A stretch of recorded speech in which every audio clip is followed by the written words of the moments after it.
It's a little short video on these tomato plants I got growing over here next to the side of the house. As you can see, there's quite a few of them. I just started right now trying to tie these up. They're all falling on the ground. As you can see, there's tomatoes everywhere. Little ones. You can see some down here. Right there, bigger ones. A whole lot down in here.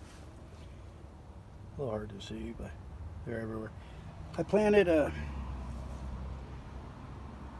about 16 little ones up against the house, but every year I just take the plants I grow here and I break them up, put them in the ground, and dig them under for the next spring. Never use no fertilizer, just whatever grew here.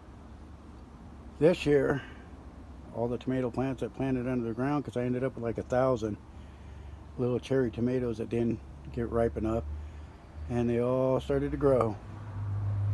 Tried pulling up a lot of them, but they're like an inch apart in there, and they're all growing. These plants are this big and they're only 2.5 months old. Well, this is my video on tomato plants and how you could just plow the tomatoes that are left into the ground the next spring or in the fall, and they'll just grow back automatically by themselves. Alright, well, thanks for watching.